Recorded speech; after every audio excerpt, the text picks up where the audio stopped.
So tonight, I'm going to be a guest instructor here, teaching some striking. I don't really call it Muay Thai anymore because over the years, my Muay Thai has changed a lot. Whenever I meet up with my Muay Thai instructor, he would kind of make fun of me. At the same time, he would be very gracious about it. And he's also very appreciative of the fact that I kept on with my journey. So tonight, Kyle mentioned that he has a set curriculum in Brazilian Jiu-Jitsu, and this week he's teaching this thing. So are you familiar with this term called block learning versus interleaving learning? Not familiar with the term, Okay. but Okay. yeah. So right now, for example, this week you're teaching Brazilian Jiu-Jitsu, and are you going through all the arm bars setup, all the arm bars from different positions, different attacks, or like how you structure your curriculum? So generally, what I do, I've got a whiteboard over there that where the way I work it is anytime we do a new technique or two or three, Okay. it gets a new bullet point, and I write it down what it was. Okay. So they kind of build on themselves, and oftentimes, like let's say we start with mount production. Maybe we'll say mount retention. Yep. So we'll do mount retention for one whole week. Yep. And then the following week, we'll do something from maybe a mount transition to take the back, Yep. somewhere from there. And so I'll do it in blocks of 4 or 5 weeks. Yep. And then once we get to a submission, which is what we're doing this week, Yep. then next week I'm going to start a new block. Yep. So generally it's 3 to 5 weeks per block. Yep. And then once that entire right side of the whiteboard fills up, which we're getting there, I take that out, pull it apart, and then make a flow drill out of it. Okay. So everything we learned over the last 4 or 5 months, Right. we're able to repeat those because that flow drill becomes a part of the warm-ups. Perfect. Let's move up just a little bit because my camera quality is not very good. Okay, so I want you to, when you have a minute, look this up. I actually shot videos about it. There's 2 different approach. One's called block learning method, and the other one's called interleaving. And the interleaving method takes longer, but the students have higher comprehension of the subject matter. Like their understanding is much wider. Block learning, the students learn it faster, but they are restricted by what is taught by the instructor. Look it up. Yeah. So what happened is, not to put you down or anything like that, but what happened is in modern educational system, people favor block learning because you can measure the progress much faster. So you can see progress right away. But the depth is not as much because with interleaving, you're forced to figure out the missing links and connect them together. So there's a lot of frustration with the students and with the instructor. So look it up. Look up interleaving versus block learning. So my method is interleaving, partly because I'm an artist, a designer, but I'm also a multidisciplinary designer. I design fashion, I design graphic, I design website, I design sculpture. Like my brain, that's how my brain works. So for me, block learning is very boring for me. And then I stumble onto an actual terminology for it. So there's a huge debate. So my suggestion is you need to understand both. And maybe on the fundamental level, like beginner's class, block learning is the way to go. But when you hit intermediate or a very gifted students or fighters, interleaving, I think, is the way to go. Because with block learning, you're very constricted, right? So think of this. In very poor countries, right, especially like in the Middle Eastern countries, how they learn to read is they learn to read the Quran.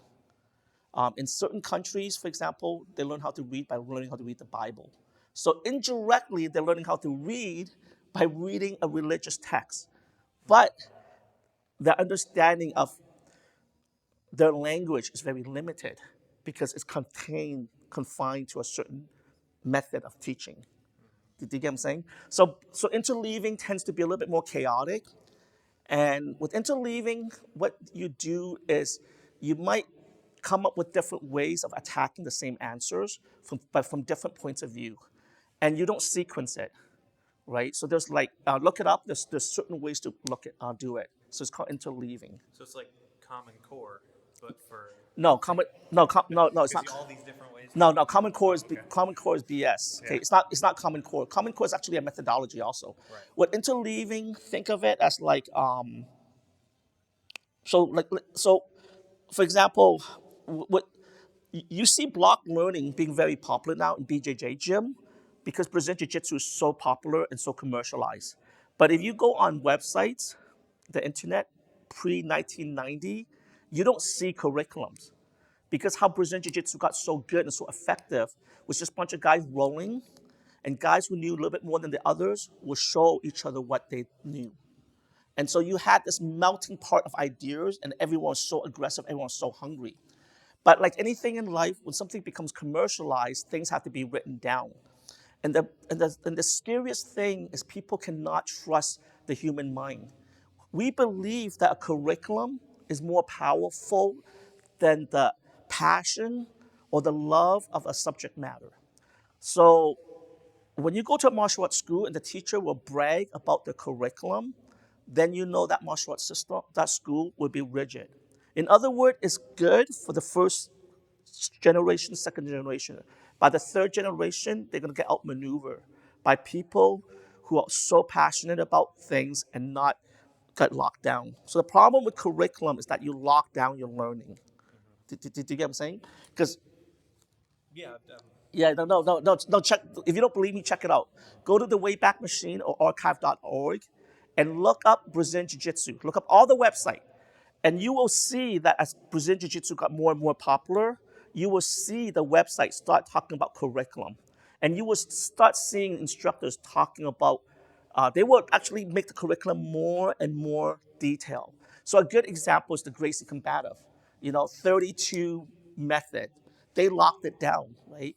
Now the problem is, look up this guy's name is Dr. Gupta. He said that people want prescription. If you're sick, you want the doctor to write you a medical prescription, and if you take it, you get better. Fix, exactly. So in a lot of school system, we believe the curriculum is our prescription, right? But if you look at elite fighters, they come out of the weirdest place. And if you ask them if they actually follow the curriculum, they actually don't. There are fundamentals, but there's not really a curriculum. Isn't that weird? No, is this the first time someone told you? No, look it up. So it's a lot more. It's conceptual. Yes. Kind of rolling and feel it out as you're doing it, kind of thing. Well, so interleaving is not a prescribed way of teaching, but the way to approach the subject matter. Did you get what I'm saying? So one of the individuals that's actually in charge of, he's one of the three people in charge of subconscious jiu-jitsu, which is who we're with. Yeah. Kit Dale is his name. Yep. I'm not sure if you're familiar with stuff. his. Yeah, he did it 4 years. He just put out, I want to say, 2 different blocks of what he calls task-based learning. Yeah. Which that kind of reminds me of. It's more, Yeah. here's the thing we're working on now, figure it out amongst yourselves. So- kind of, here's some games to make it work. So there's a guy. I think he got his black belt now, but he's a brown belt, and I think he was getting his PhD in the educational system, like how people learn. And he mentioned that Brazilian Jiu-Jitsu, and to a certain extent, martial arts schools and the way we approach learning is actually very primitive. We don't really understand how to teach people, right? And so we either fall back on curriculum. So what I mean by curriculum is this. You will go to a BJJ gym, right? And for 6 weeks, all you do is learn how to do arm bars. Or for 6 weeks, all you're gonna do is learn how to do a hip throw, right? Now interleaving would be this. Today, we're gonna spend the whole day learning hip throw. Next day, we're gonna learn how to do an ankle pick. Next day, we're gonna learn how to do an arm drag. Now the students are forced to figure out how to do all these things. Like you have, okay? But then you always have connectors. So the connectors may be, okay, we're gonna grapple off the arm drag, or we're gonna grapple off the hip throw, right? So for example, this week we're learning arm bars. Next week we're learning how to do key locks. Next week we're learning how to do a headlock. But then there's a connection in the sense of how you play that game. So you play that game from a certain starting block, right? Now the students are not looking for you for a handout. They're like, okay, shit, I got to figure out how to do this. So now you're making the student work twice as hard, because with curriculum, the instructor is doing all the heavy lifting. right? And this is nothing against you. It's just a lot of times we fall in love with the curriculum because it's almost become a sacred text. It's like our Bible, right? And this is why a lot of religion become very, they don't innovate, that they can't grow, because what was written 4,000 years ago become their sacred text. And what they do is, if science come up with something, they try to make science fit into that religious text. Right? Which is not, you know what I mean? And that's the problem. And so, you know me for a while. My gym is middle of nowhere, and I still train people to fight. Like that was number one. Ivan was number 3 and 6. Page, you know what I mean? It's because my approach is this way. It's whenever I see schools with curriculum, right away I go and I look up all the YouTube videos, all the website, everything, and I try to figure out how well are they developing the wrestling, how well are they developing the jiu-jitsu, how well they're developing the Muay Thai. And one time Darnell was fighting, and this gym okay, don't hate me on this, but they're part of the Bang Muay Thai system. Now, if you look up Bang Muay Thai, it is what? A curriculum-based system. If you're a white belt, you need to learn these combos. When you're a yellow belt or yellow shirt, you need to learn these, okay? Now, if you go to a Muay Thai gym in Thailand, do they have curriculum? Oh, absolutely not. Why is that? Just working your butt off and just, here's what we're doing today. So what happened is, you were paid like 300 baht. That's like $8, right? And this Muay Thai guy, he's retired. He probably had 200 fights, and he might be called Dr. Stitch because he cuts people with the elbow. So for that day, he's gonna teach you how to throw elbows. Maybe his unique way of doing it. Another guy might be Dr. Knee, or some nickname that he has. And you do pads work with him, and he's gonna emphasize knee, no curriculum. You're soaking up the 5,000 hours of the way he moves things. And he may teach you a knee that's incorrect, but he figured out how to work it. And that's what the gem is. A lot of times curriculum remove the gem. Do you get what I'm saying? Isn't that weird? Right? If you look at super elite gym, they don't really have a curriculum. The lower level gym have curriculum. Now, I'm not diminishing, I'm just saying it's a different way of thinking about stuff. So if you want a gym to be commercialized, you definitely need a curriculum. You definitely need block learning. So how I like to approach it is I like to approach it like not really curriculum, but more fundamental understanding of how to play the game. So for example, the game of chess, you need to learn how to move all the pieces. You need to understand openings, end game, mid games. But you don't say, this week, we're going to learn this attack. This week, we're going to learn how to do this end game. Like, do you get what I'm saying?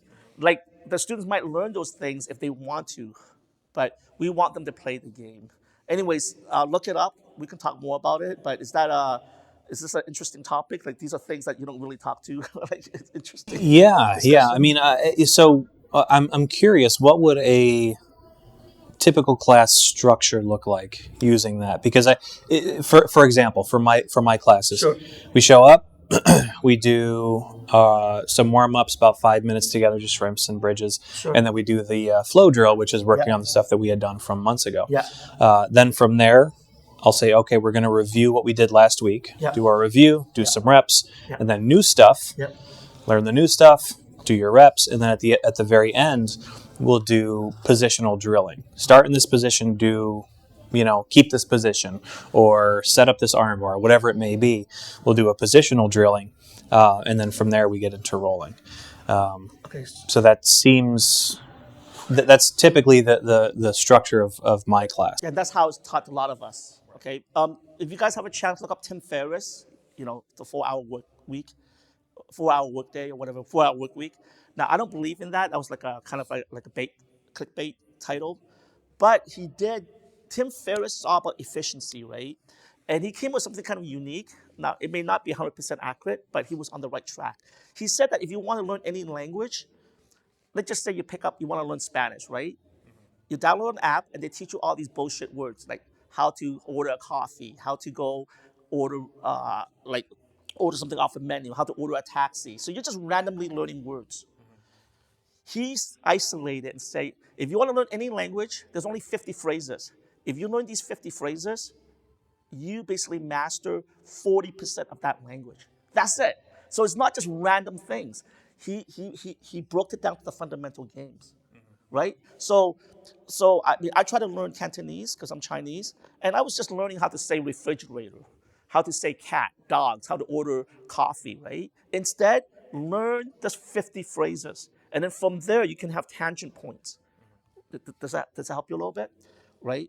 So what you want to do, it's also called first principle, and this is why Elon Musk can can jump into many different technology areas and run these companies because his goal is to figure out what makes this thing work. A lot of times, um, so as a designer, if you're a designer artist, the first thing we teach to designers is is function versus form. So you may have a coffee mug, right? It's ceramic, okay? It's ugly, but then you paint it white or you put a glaze on it. Does the glaze or the white make the coffee cup any better? So it is what form, and then there's function. So as a martial art instructor, you're constantly trying to fight between those two things. Is it an aesthetic value? Is it a system that's being taught to me because it's taught to me because we have bias in this martial arts system, right? So for example, when Brazilian Jiu-Jitsu first came out, my judo instructor would show arm bars, and a lot of BJJ guys would go, "No, that's arm bar is not. It's incorrect." And then somebody would say, "No, actually, this guy from Brazil actually does it this way." But back then in America, we weren't exposed to different type of arm bars. We were only exposed to certain arm bars by the very famous Brazilian Jiu-Jitsu guy who came to America to teach, right? But the guys who were only blue belt, purple belt were criticizing my judo instructor because they saw arm bars through the lens of Brazilian Jiu-Jitsu, right? And so now you look at the UFC, right? All the Dagestanians are just kicking everyone's butt because they're able to do grappling through the lens of judo, sambo, wrestling. Now, American wrestlers do wrestling through the lens of folk style, which is the wrestling style that we teach in middle school and high school, and through NCAA collegiate wrestling, right? And so the Russians, they're able to pull in information differently. Do you get what I'm saying? So a lot of times we got to be very careful how we come up with solutions, because a lot of times we come up with solutions through a lens versus not free form. Does that, Yeah, yeah. So typically the way I like to do so. The curriculum that I create, I do create it myself. Yep. It's not one that's been created for me. Sure. And typically about every month Yep. is what it works out to. Yep. Is we'll do what I call a palate cleanser week. Yep. Which is instead of learning any specific techniques, we're going to come out here, we're going to do games, we're going to do positional drilling, we're going to do that type of thing. So that it's not technique based necessarily, it's more concept based of come out here, find a partner, and sometimes we'll do games. We'll say, hey, we got these belts that I tied a knot in, and this person gets it, you take it away. And like little things like that where the keeping it playful, the games, that kind of stuff does tend to help with the learning as a supplement. But I feel like the techniques, though, they do still need to understand them. So I think you're on the right track, because by having those things in, it keeps it honest. So a lot of times we fall in love with our own creation. And the minute you fall in love with your own creation is the minute somebody in the middle of nowhere will surpass you, right? And so, sorry, I just lost my train of thought. So, it's the noise and stuff. Never fall in love with your own creation. So you fall in love with your curriculum. You fall in love with your system of teaching. You fall in love with your system of fighting, right? So for example, Brazilian Jiu-Jitsu, the Gracie family, for example, they keep on saying, okay, what I wanted to say was this. A lot of martial art is taught in a sanitized environment. So do you know what I mean by sanitized? It's a clean environment. When is the last time we are taught how to fight in the middle of a hallway, down a stair, or between two cars? When is the last time we were taught to fight on a slippery grass, right? Now, certain martial arts system, the skill can be translated over better than others because we have live training. But let's just say after 3 generations, your students will get even more sanitized. And eventually they will lose the edge of what real fighting is. And so what makes certain art unique is they have markers. So in your case, the markers are the game. One of the reasons why I believe what I teach works is because you saw my students fighting in MMA. Okay? MMA for me is my laboratory. When my students fight, compete, and win, not just like by chance, but in a spectacular fashion based on what I teach, then I know my way of teaching or the way I break things down or the way I strategize work. So you got to have markers. So the markers may be, okay, you and your friend maybe gear up and fight in the parking lot or fight on the grass. You know what I mean? Or I don't know if you've seen some of my videos where we wear hoodies. And then we try to choke each other with the hoodies. When you have the hoodie on, the chokes come on from the weirdest angle. Okay? For example, I don't know if you know this. If you fight with a t-shirt, right, you try to choke someone with a t-shirt, the t-shirt will rip. So you would have to roll up the t-shirt in a certain way so that it becomes a harder cord. You need to roll up your t-shirt from the bottom so it becomes a cord, right? But It's like a hockey fight. You grab at the back. exactly, and you roll it up. Yep. See, and ironically, you mentioned something really cool. Learning or to get that knowledge advantage, you look at things that no one else is looking. He mentioned hockey fight. If you want to fight in the street, you look at people pulling each other's jersey, right? What's better than looking at street fight?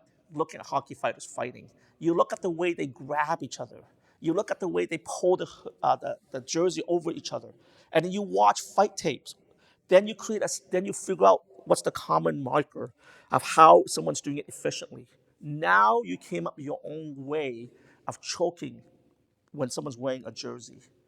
See, but not a lot of people don't think like that. A lot of people are too lazy, and they would do things that's taught to them versus something that someone else is doing, but it's not part of your system yet. Isn't that weird, right? So I want to go into another different subject matter, but there's a saying, when the student is ready, the teacher will appear. And what it means is that you always need to be a student because you may walk by somebody and he might be doing something.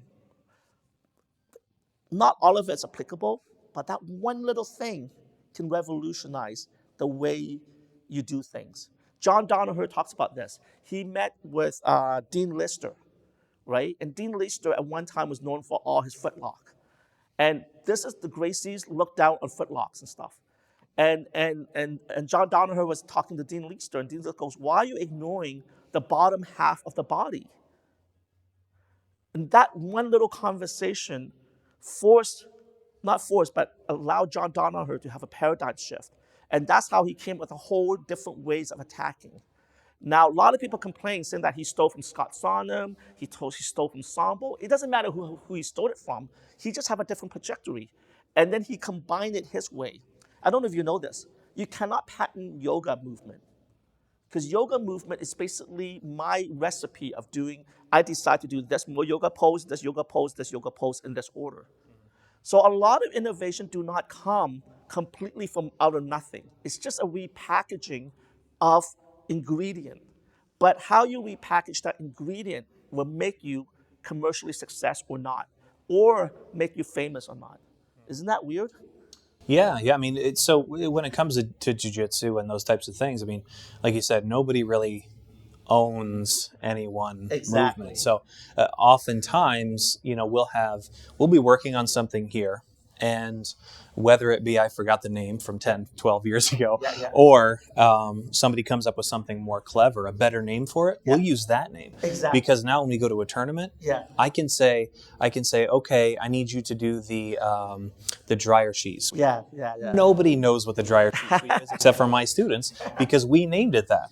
It has a common name. It's called a sickle sweep. Yeah. But someone called it the dryer sheet sweep. So if I yelled that out in a tournament, the other person has no idea what I'm talking about, even though they probably do know what a sickle sweep is.